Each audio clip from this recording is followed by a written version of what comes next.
Hello world, Dano here, stacking paper as always. Today we are reviewing 2001 A Space Odyssey by Arthur C. Clarke, and to a lesser extent, I guess, Stanley Kubrick. So this book is not an adaptation. The movie's not an adaptation of the book, and the book is not an adaptation of the movie. It's both. This is the only example of this that I know of. This 2001 being one of my favorite films of all time. So this book came out at the same time as the film. Arthur C. Clarke helped write the screenplay, and Stanley Kubrick helped Arthur C. Clarke write the book. So it kind of just gives you like extra context and like slightly, I guess, variable view on the events that happen. I really loved it.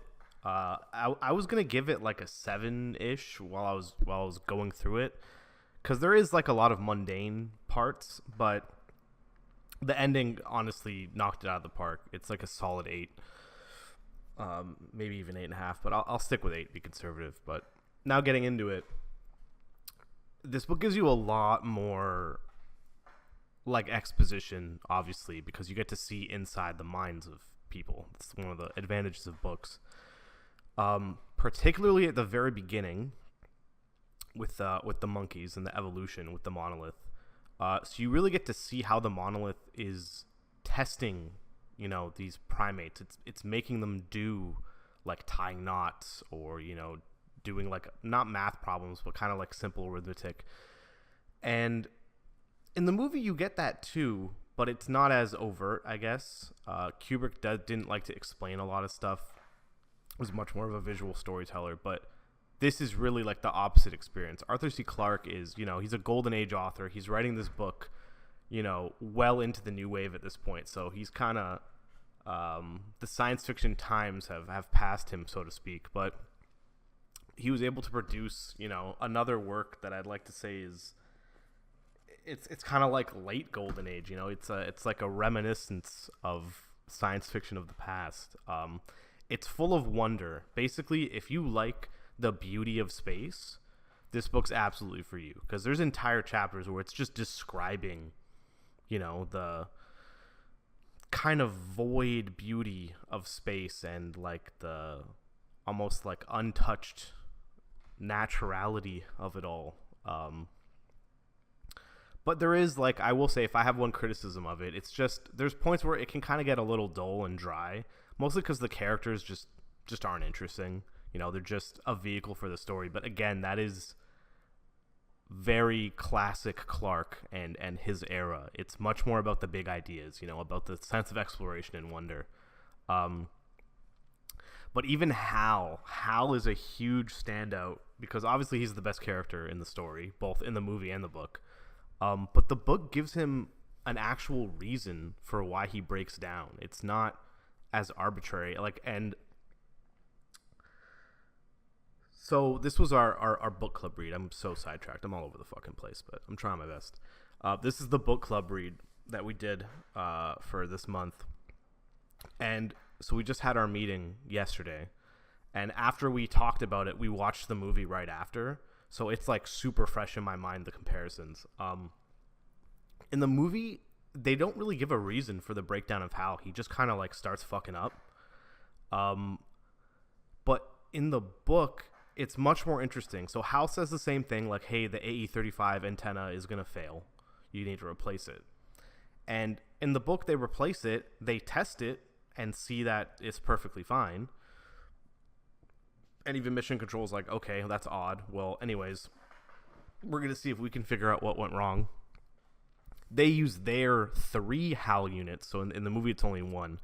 In the book, there's 3 other HAL units on Earth that analyze the problem and realize that their HAL is the one that fucked up.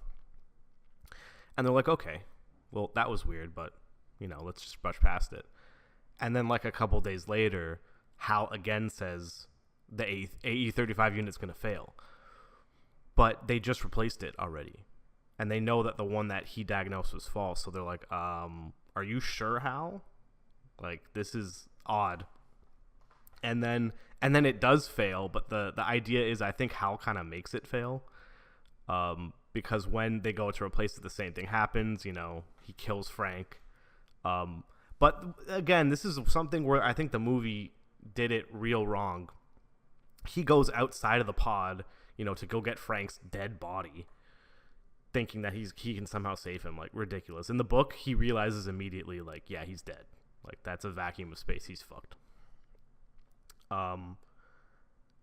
And in the book, Hal just opens up all the doors and lets the vacuum of space in, killing all the people who are hibernating. And Dave has to kind of hide from him and rip out his circuits. But the reasoning for Hal's breakdown is essentially, so the three people who are in hibernation, they understand what the real mission is, being to investigate this, like, where this signal from the obelisk from the moon, you know, it sent out a signal and they're going to investigate. The three people who are in hibernation know this mission, and Hal knows that mission.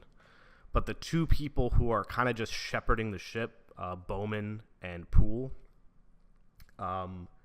they're kind of just glorified janitors. They even refer to themselves as, like, glorified janitors, because they don't specialize in anything. They're more into, like, general science, and Hal runs the whole ship. So they just kind of are there.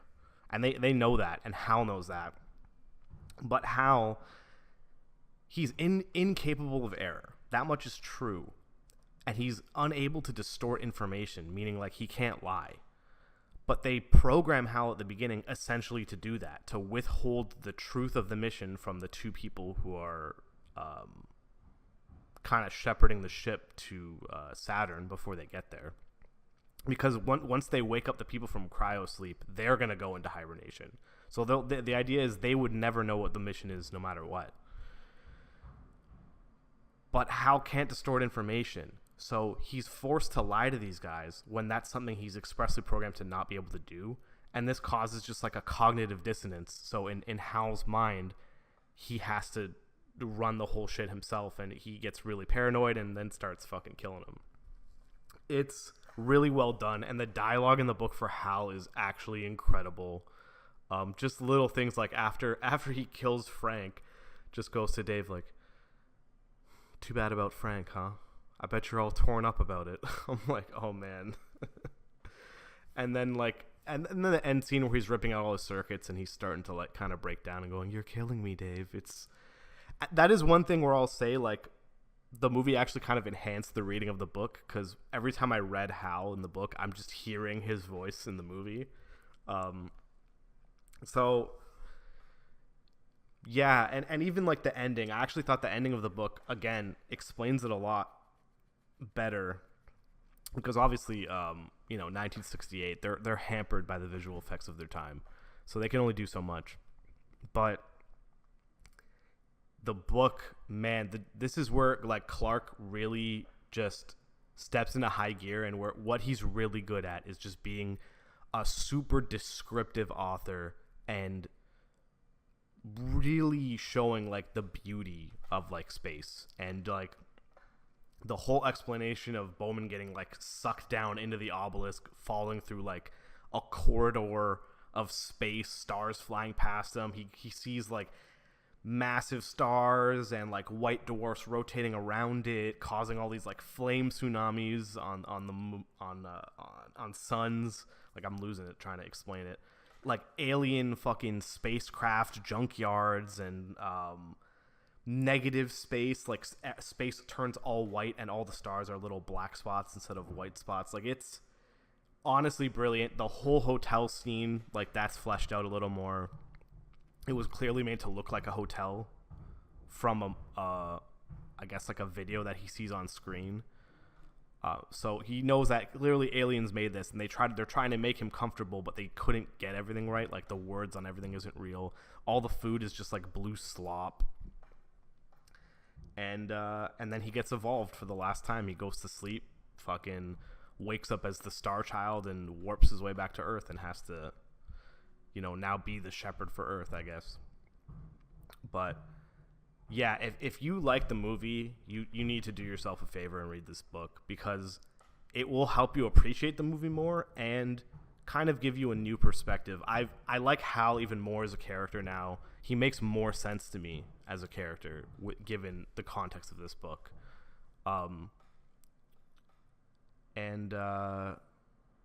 Yeah, it's a nice compliment to the movie, and it's the only situation I've read of where, it's not a pure adaptation. It's, they influence each other and create a little bit of a like a feedback loop, but in a good way.